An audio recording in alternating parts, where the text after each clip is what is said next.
কিছুই নাই, কাগজপত্র কথা বলে। মাটি কোনোদিন বেইমানি করে না। আপনার সাথে মাটি আর এই কাগজ কোনোদিন বেইমানি করে না।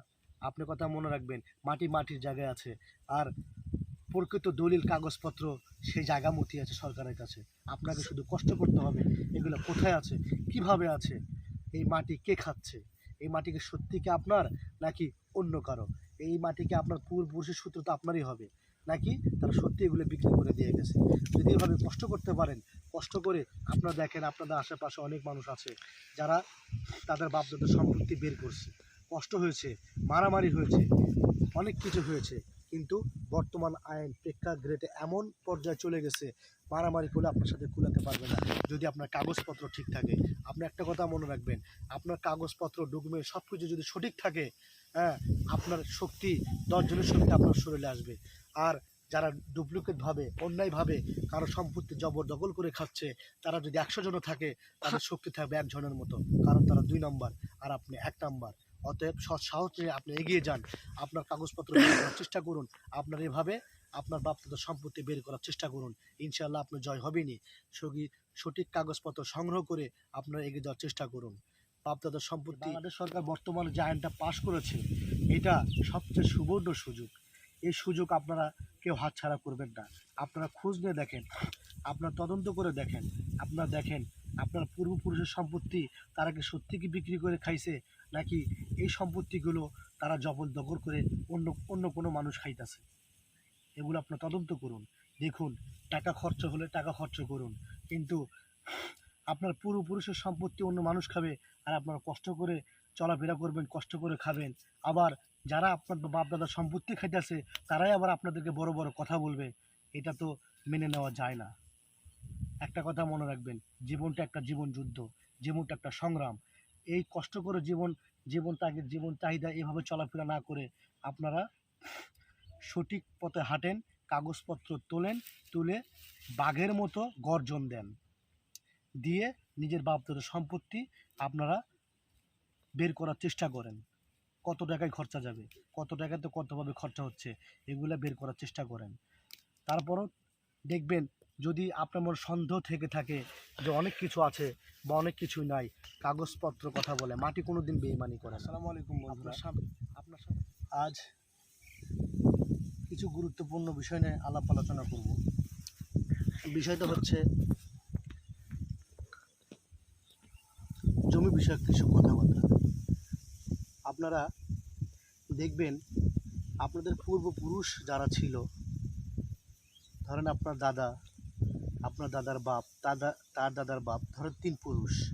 এই 3 পুরুষের মধ্যে দেখবেন আপনার প্রথম যে পুরুষ ছিল, সে অঢেল সম্পত্তির মালিক ছিল। তারপরে তার সন্তান, মানে আপনার দাদার বাপ, সে সম্পত্তি করে থুয়ে গেছে। কিন্তু আপনার যখন দাদার বেলায় আসলো, এই দাদার বেলায় আসার পরে আপনি দেখবেন আপনার দাদার সম্পত্তি প্রায় লুট। আগেকার সমস্যা এমন হতো যে, এটা আমাদের অভিজ্ঞতা থেকে বলছি, আগেকার সমস্যা এমন হতো যে কেউ যদি বলতো যে আমাকে, আগেকার মানুষের নীতি এমন, উদার মনের মানুষ ছিল, কেমন ছিল, কেউ যদি এসে বলতো যে অমুক বা তমুক, আমি তো অনেক অসহায়, আমি অনেক গরিব, আমাকে ওই অমুক ভিটাটা আমাকে দেয়, আমি একটু আবাদ সুবাদ করে খাই, আমার ছেলে সন্তানরা আছে। তারা বলতো কি, ঠিক আছে যা, তোকে আমি ওই জমিটা দিয়ে দিলাম, তুই আবাদ সুবাদ করে খা। এইভাবে তারা জমি দিয়ে দিত। এরকম অনেকে এসে বলতো, তারা দিয়ে দিত। তাদের বাড়ির সম্পত্তির মালিক ছিল তারা, তাদের জমি জমা এত কি করবে তারা এই কাজগুলো করতো। করার পর যখন দিনের পর দিন যেত, মাসের পর মাস যেত, বছরের পর বছর যেত, একটা সময় কি করতো, এই জমি তারা নিজেরা দখল করে খেত। কিন্তু তাদেরকে সাময়িকের জন্য যে জমিগুলো দেওয়া হতো, তারা এই জমিগুলো একটা সময় আসার পরে তারা নিজেরা দাবি করে বসতো এবং বলতো যে এই জমি এটা আমাদেরই। কিন্তু যারা দান করে গেছে, হয়তো তারা কিছু সাময়িক টাকা পয়সা নিচ্ছে তাদেরকে, 100, 200, 300, এরকম 1000, সে মূলত অনেক কিছু।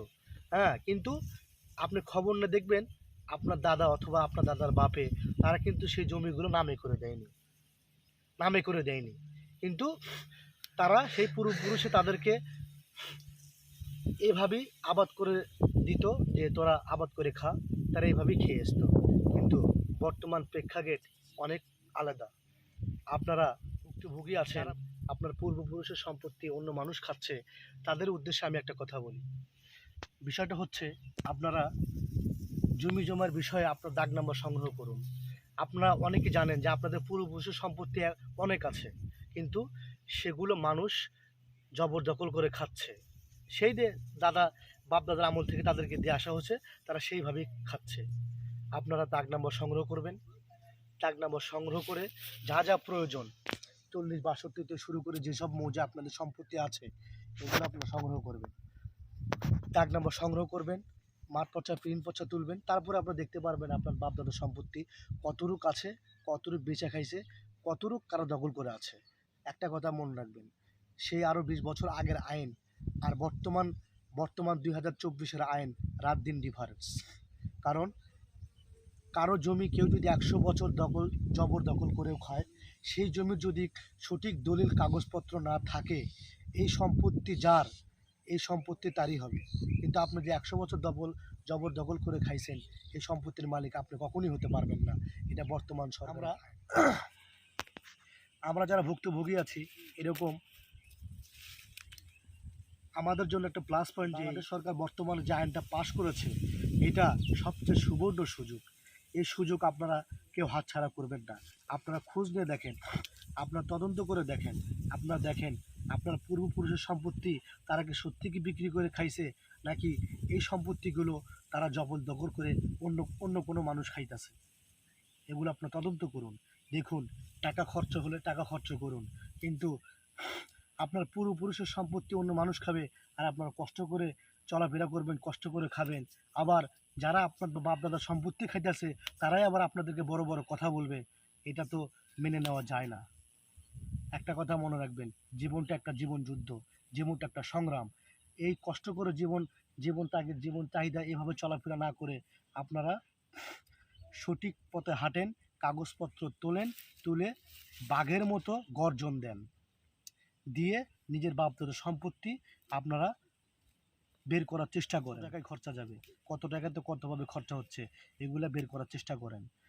তারপরও দেখবেন, যদি আপনার মনে সন্দেহ থেকে থাকে যে অনেক কিছু আছে, কাগজপত্র কথা বলে, মাটি কোনোদিন বেইমানি করে না।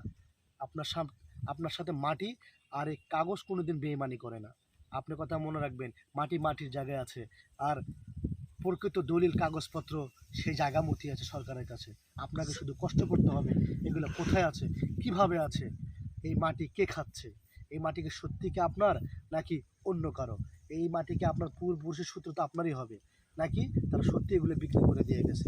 যদি এভাবে কষ্ট করতে পারেন, কষ্ট করে আপনারা দেখেন আপনাদের আশেপাশে অনেক মানুষ আছে যারা তাদের বাপদাদার সম্পত্তি বের করছে, কষ্ট হয়েছে, মারামারি হয়েছে, অনেক কিছু হয়েছে, কিন্তু বর্তমান আইন প্রেক্ষাগৃহে এমন পর্যায়ে চলে গেছে, মারামারি করলে আপনার সাথে কুলাতে পারবে না, যদি আপনার কাগজপত্র ঠিক থাকে। আপনি একটা কথা মনে রাখবেন, আপনার কাগজপত্র ডকুমেন্ট সব কিছু যদি সঠিক থাকে, হ্যাঁ, আপনার শক্তি 10 জনের শক্তি আপনার শরীরে আসবে। আর যারা ডুপ্লিকেটভাবে, অন্যায়ভাবে কারো সম্পত্তি জবরদখল করে খাচ্ছে, তারা যদি 100 জন থাকে, তাদের শক্তি থাকবে 1 জনের মতো, কারণ তারা 2 নম্বর আর আপনি 1 নম্বর। অতএব সাহস নিয়ে আপনি এগিয়ে যান, আপনার কাগজপত্র বের করার চেষ্টা করুন।